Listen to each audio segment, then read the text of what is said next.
निजी हाथों में जाने हम देंगे नहीं, बहुत सारा विरोध करेंगे। कल्याण डोंबिवली मनपा में कोई भी हाल, कोई भी सभागृह बीओटी पे नहीं है। मनपा की वाजबी चार्जेस पे वो मिलता है। सिंधी समाज में बहुत बड़े बड़े नेता प्रोग्राम करते हैं। मेरे को बताइए, एक सिंधी स्कूल के लिए कभी बना हुआ है? आप सिर्फ सिंधी समाज आएंगे, शाल पहन के निकल जाएंगे, ये नहीं होता है। दोस्तों, सिटी उल्लास लाइव में आज आपका स्वागत है। आज यानी कि 10 मार्च को उल्लासनगर शहर और यहाँ के सिंधी समुदाय के लिए हर्ष मनाने का दिवस रहा, क्योंकि 6 साल से बनकर तैयार खड़े सिंधु भवन का आज लोकार्पण किया गया, जिसमें कि खासदार श्री श्रीकांत शिंदे जी और राज्य मंत्री रविंद्र चौहान जी भी उपस्थित रहे और उनके हाथों द्वारा ही इस सिंधु भवन का लोकार्पण किया गया। इस कार्यक्रम में उल्लासनगर शहर के कई सारे नागरिक और यहाँ के नेता भी शामिल हुए। सिंधु भवन के लोकार्पण की खुशी के साथ साथ इस बात की चर्चा भी रही कि कुछ ही वक्त में कहीं इस भवन को भी निजी हाथों में तो सौंप नहीं दिया जाएगा। तो दोस्तों, इसी विषय पर और इसी सुखबुहाहट पर आपको मिलाते हैं हमारे 2 मेहमानों से, जो इस बात पर अपनी भावनाओं द्वारा रोशनी प्रकट करेंगे। दीपक मंगतानी रंगीला जी, जिनको हम उनके मशहूर नाम से जानते हैं, जो पेशे से राइटर भी हैं, अच्छे एक्टर भी हैं और स्क्रिप्ट राइटिंग का काम भी करते हैं, और श्री जेठो चांदवानी जी। दोस्तों, आइए मुलाकात करते हैं हम दीपक रंगीला जी से। दीपक भाई, अॼु ॾाढो वॾो ॾींहुं आहे असां सिंधी समाज जे लाइ कि जाम वेट करण खां पोइ असांखे सिंधु भवन जेको आहे उहो मिली चुको आहे। त सर, तव्हां छा चवंदा हिन ॻाल्हि जे लाइ? सिटी लाइव चैनल ते अॼु मां पहिरों दफ़ो आयो आहियां तव्हां सां गॾु। त मां तव्हांखे ॿुधाइणु चाहींदुमि त अॼु असांजे ख़ुशीअ जो कोई पैमानो ई कान्हे। जय झूलेलाल संघर्ष सेवा समिति जा सैकड़ो कार्यकर्ता हुते उमड़ी पिया आया ख़ुशियुनि सां। त इहो सरकारी प्रोग्राम भले हुयो, प्रोटोकॉल जे अंदरि हो, पर असां सिंधियुनि जो जेको प्रोटोकॉल आहे जय झूलेलाल संघर्ष सेवा समितीअ जो, कि जिते बि सिंधियत लाइ वञिणो आहे त ज़रूरु वञिणो आहे। इहो त मांग जी असांजी हुई, या मांग 2016 में असां मांग रखी, अॼु उहा पूरी थी, सुपिनो साकार थियो। मूंखे ॾाढी ख़ुशी आहे, मां सभिनी जो धन्यवाद कंदुमि हिन लाइ। पोइ असां सभु कमिश्नर सां बि मिलियासीं, ख़ासदार सां बि मिलियासीं, ऐं ओॾीमहिल ख़ासदार ओॾीमहिल नओं आयल हो, हुन असांखे ॾाढी सुठी हेल्प कई। मां हुन ख़ासदार जी बि ॾाढो दिलि सां धन्यवाद कंदुमि कि हुन पहिरें दफ़े में असांखे चई तव्हांखे जेकी मदद खपे मां करण लाइ तयारु आहियां। ऐं मां कुमारी साहिब खे बि धन्यवाद कंदुमि जंहिं उन कम खे अॻियां वधायो। तो इसके बाद के जितने भी मेरे सवाल रहेंगे वो हिंदी में रहेंगे, चूँकि सिंधु भवन की बात थी तो सिंधी में बात करना तो बनता ही था। तो मेरा पहला प्रश्न जो है वो सिंधियत के ऊपर ही था। तो सर, अब मुझे यह बताइए कि सिंधु भवन की जो परिकल्पना है या सिंधु भवन की जो नींव या उसकी सोच जो थी वो कहाँ से उपजी, इसकी ज़रा थोड़ी सी कहानी बताइए। 2014 में हमारी एक मीटिंग हुई थी बाबू परशुराम झूलेलाल मंदिर में, बाबू लीलाराम साईं जी के मार्गदर्शन में, जहाँ पे तकरीबन 90 से ज़्यादा सिंधी समाज के हमारे मित्र सेवादारी पहुँचे थे। वहाँ पे सबसे पहले झूलेलाल साईं की मूर्ति किसी बड़े अच्छे चौक पे स्थापित करने की मांग हुई। झूलेलाल साईं की मूर्ति घर घर पहुँचाने, सरकारी ऑफिसों में पहुँचाने, गैर सरकारी ऑफिसों में, मतलब हर घर झूलेलाल, इस तरह की हमने मुहिम शुरू की, जिसमें हम सफल रहे। सारे जो सरकारी विभागों में हमने मूर्ति पहुंचाई है, घर घर। जो भी नई होटल खुले, नया शोरूम खुले, तो वो खुद मांग करने लगे हमारे शॉप पे आके झूलेलाल साईं की मूर्ति आप ज़रूर लगाएं। ये बात बॉम्बे तक पहुंची है, तो हमें खुशी हुई। हमारी हर बात का, सफलता का श्रेय मैं साईं झूलेलाल को देता हूँ, क्योंकि वो मन में बैठे थे, हमारी कोई औकात नहीं कि हम कुछ कर सके। उसके बाद हम आए, शुरू हुए कि मुझे ऐसा प्रतीत हुआ कि क्यों आज तक, 2016 की बात है, उल्लासनगर में सारे लोगों को, नेता हो, जो भी साहित्यकार हो, पत्रकार भाई हों या रहवासी, उनके मन में क्यों नहीं ये ख्याल आ कि सिंधु भवन उल्लासनगर में बनना चाहिए। ये मुझे दुख हुआ। तो मैंने ये बात जेठा भाई अपने सारे साथियों से कही कि अभी हमको मांग करनी है, इसके पीछे लगना है। इस समय भी जो सबसे ज़्यादा सबने मेहनत की, जो राइटिंग का जो उसने आगे बढ़ाई, प्रकाश तलेजा जी ने, उसके बाद सबने मेहनत की। और सबसे पहले आयुक्त से मिले, विरोधी पक्ष नेता, महापौर, उपमहापौर, सभी नगर सेवक, सभी पार्टियों के, सभी पक्षों के, और जहाँ जहाँ उन्होंने टाइम दिया वहाँ हमारी टीम पहुँची और उनको समझाया कि सिंधु भवन हमें मिलना चाहिए उल्लासनगर को, चाहे श्रेय कोई भी ले, आप वो मत सोचिए कि यहाँ राजनीति हो या क्या कुछ था भी। उनका रिस्पॉन्स सबसे पहले? सबसे बेहतरीन, मैं बहुत खुश हूँ। सिंधी जो हमारे नगर सेवक और जो नॉन सिंधी नगर सेवक हैं, सबने इतना बड़ा सपोर्ट किया, उम्मीद से ज़्यादा। और पहली ही मीटिंग में जीपी में आ गया, अच्छा, और जीपी से हमें खुशखबरी आ गई शाम तक कि आपका मुद्दा, और इसके साथ ही 4 और मुद्दे हमारे भाइयों के अनाथ भाऊ साठे प्रवेश द्वार का या वाचनालय का, वो भी पास हुआ। हिंदू भवन बनने में काफ़ी अड़चने आई, ठेकेदार से कभी किससे, लेकिन सबसे बड़ी भूमिका यहाँ निभाई भाभी ज्योति कलानी, जो हमारी आयरन लेडी हैं, और हमारे जो नगर सेवक है स्थानिक, क्योंकि उनके हाथ में ज़्यादा पावर था, श्री कुमारी ठाकुर साहब, उन्होंने दिलो जान से सिंधु भवन के लिए कोशिशें की। बनने में उनको बहुत सारी दिक्कतें आई, आलोचना झेलनी पड़ी। आज उनको शाबाश मैं देता हूँ। उनकी बेटी डिम्पल ठाकुर ने प्रयास जारी रखे, कालानी परिवार ने, हमारे सभी मतलब राजनीतिक पक्षों ने, भाजपा के हों, सबका फंड था इसमें। सारी पार्टियां हमारी अपनी हैं, सिर्फ नाम अलग है। जेठा जी, मेरा अगला प्रश्न आपसे ये रहेगा कि पिछले इतने सालों की लड़ाई में कहीं आपको ये लगा कि कुछ पार्टियां या कुछ लोग ऐसे हैं जो सिंधु भवन को बनाने में रोड़ा बन रहे हैं? बीच में ऐसे मुझे जानकारी मिली कि कुछ लोग चाहते हैं कि सिंधु भवन का काम ना हो, लेकिन कुमारी और जितने नेता बाकी हैं उन्होंने बहुत अच्छा प्रयास किया, बनाया।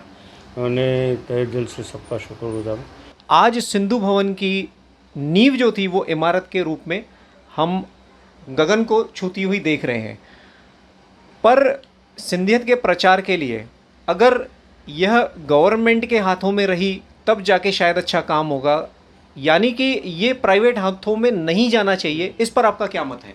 सबसे पहले मैं बताना चाहता हूँ कि हमने तो लेटर दिया, फॉलोअप किया, लेकिन ये जो काम हुआ है ना, मैं सच बोल रहा हूँ अपने सच्चे दिल से, कि पत्रकार भाई हमारे जो भी प्रिंट मीडिया हो या टेलीविज़न मीडिया, उन्होंने निस्वार्थ मदद की। कि ये हमारा जो संगठन 2014 में बना था, उसके बाद बहुत सारे एनजीओ आए, लेकिन उन्होंने सोचा ये सिंधियत के लिए बिल्कुल निस्वार्थ रास्ते पर उतर जाते हैं, हर चीज़ करते हैं, झूलेलाल साईं की मूर्ति बांटते हैं, हर जय झूलेलाल कहलाने के लिए भी सबको प्रेरित करते हैं। तो वो आज तो कॉमन बात हो गई। तो उन्होंने, पत्रकार भाइयों ने हमें इतना बड़ा साथ दिया, इस मुद्दे को इतना बड़ा बना दिया ना, उनको सबको करना पड़ा, हालांकि उनकी मर्जी भी थी। मैं तो यही चाहता हूँ कि हमें भले क्रेडिट ना मिले, मेरे पत्रकार भाइयों को मिले, मेरे नेताओं को मिले, कि हमने रास्ता देखा, आपने चले, आपने मेहनत की और ये सपना सभी का साकार किया। बाकी आप बातें निजी हाथों में जाने हम देंगे नहीं, बहुत सारा विरोध करेंगे। हमारे साथ पत्रकार भाई हैं, हमारे पास कार्यकर्ताओं की फ़ौज है, हमारे पास महिला शक्ति है, हमारे पास सारे एनजीओ हैं, वो कैसे जाने देंगे? ये क्या मजाक समझा है? हमने एक लेज़र शो मांगा है, जो संभव हो सकता है अक्षरधाम मंदिर में हमने देखा था, वो शायद एक माले पे शुरू हो जाए, लेकिन जो दूसरे माले पे मैं कहूँगा हमारे आयुक्त अजीत शेख जी को, और जो ऑडिटोरियम है, तो अजीत शेख साहब या अन्य अधिकारी जो जमीन लेंगरेकर साहब के बीओटी पे ना दें, कोशिश करें ऐसी कि बहुत सस्ते दर पे हो, नॉमिनल हो या तो निःशुल्क हो, लेकिन मेंटेनेंस के लिए कुछ ना कुछ शुल्क लेना पड़ता है। आज हमने मिलकर सिंधु भवन की जो इमारत है, जो खूबसूरत इमारत बनाई गई है, अंदर इंटीरियर भी काफ़ी बढ़िया किए हुए हैं। आपको पता है कि कल्याण में आचार्य अत्रे रंग मंदिर है, जहाँ से मराठी साहित्य, मराठी लोकगीत, मराठी नाट्य, उसको बहुत ज़्यादा प्रोत्साहन मिलता है। तो क्या अब हम ये समझे कि सिंधु भवन के रूप में सिंधियत को बढ़ाने के लिए हमें आचार्य अत्रे रंग मंदिर के समान ही एक गवर्नमेंट ने भेंट दे दी है? कल्याण डोंबिवली मनपा में कोई भी हाल, कोई भी सभागृह बीओटी पे नहीं है, मनपा की वाजबी चार्जेस पे वो मिलता है। अत्रे हाल जो बहुत खूबसूरत है, बड़े बड़े प्रोग्राम मैंने देखे हैं और खुशी से जाते हैं हम लोग। इस तरह से हमने टाउन हॉल की कल्पना की थी कि यहाँ भी अत्रे हाल के जैसे सभी को मौका मिलेगा। लेकिन चलिए ठीक है, सिंधु भवन बना, कैपेसिटी भले कम है, 800 की जगह से 400 350 कुर्सियाँ हैं, लेकिन वो यहाँ होना चाहिए और कलाकारों को आगे आना चाहिए और सबको वाजबी दर पे मिलना चाहिए। एक और बात बताता हूँ कि हमें जो सपोर्ट चाहिए आप पत्रकारों की, नेताओं की, वो फिर से मैं आपको हाथ जोड़ के मांग करता हूँ कि बीओटी पे न दे के किसी भी अच्छे एनजीओ को दे। दीपक जी, एक प्रश्न यहाँ पे निकल के आ रहा है कि यहाँ की कई सारी जो संस्थाएं हैं, जैसे सिंधु सखा संगम हो गई, सिंधु सर्कल में बहुत सारे प्रोग्राम करने के लिए बहुत सारी संस्थाएं जो है वो आगे आती हैं, पर मजबूरीवश या पैसे के अभाव में या ज़्यादा चार्जेस न भरने के चलते यही कलाकार मंडलियाँ बाहर के शहरों पे बहुत ज़्यादा निर्भर होती हैं और उन्हें most of the time Ulhasnagar में सुविधाएं न होने के कारण उन्हें बाहर जाकर ये अपनी कला का प्रदर्शन करना पड़ता है, तो इस बारे में सर क्या कहेंगे आप? सर, उल्लासनगर एक सिंधी बहुल क्षेत्र माना जाता है, लेकिन यहाँ एकता नहीं है। लेकिन मैं दिखाता हूँ आपको, पूरे हिंदुस्तान के जितने भी सिंधी बहुल क्षेत्र हैं, भले वो 400-500 भी होंगे, उनके एक होल्ड एक एकता है। वहाँ भी सिंधु भवन है सब जगह पे, और उनको वहाँ पे निःशुल्क है। और उनके जो मुखिया रहते हैं ना, वो तय करते हैं एक रणनीति, सबको एक समान लेके। ये शुरुआत आखिर होनी कहाँ से चाहिए? क्या पॉलिटिकल विल नहीं है, या समाज में ऐसे कोई कर्णधर नहीं है जो इस सोच को लोगों में नहीं ला पा रहे?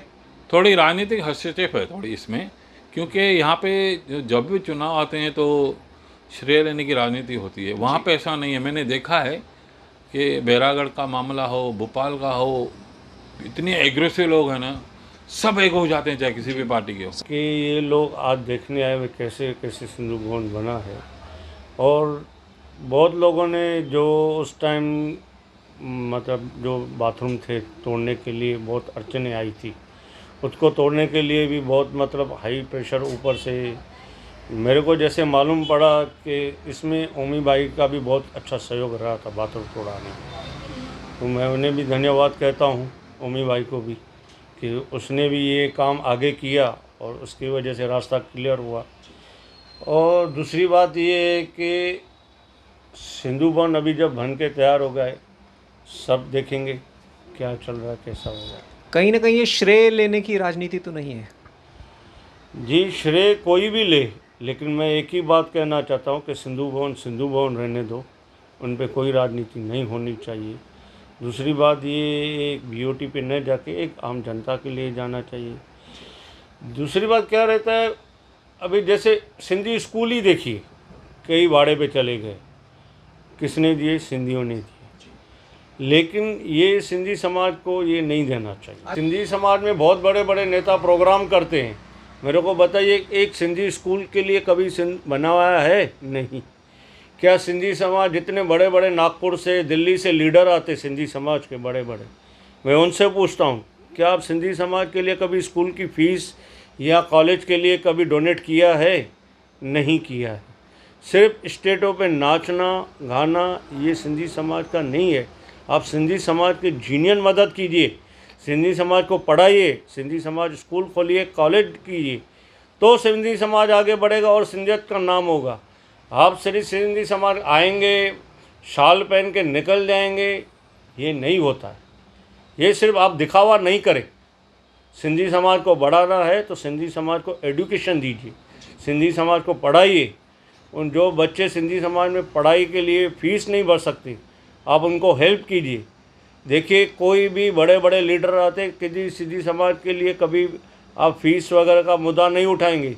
ये हमारा नेता बनेगा, ये मंत्री बनेगा, सिर्फ यही कह के चले जाते। मैं आपसे पूछता हूँ कि उन सिंधी समाज के स्कूलों के लिए क्यों नहीं बोलते भाई? क्यों उस विषय में चुप बैठे? क्या खाली स्टेट पे आके दिखावा करके चले जाते?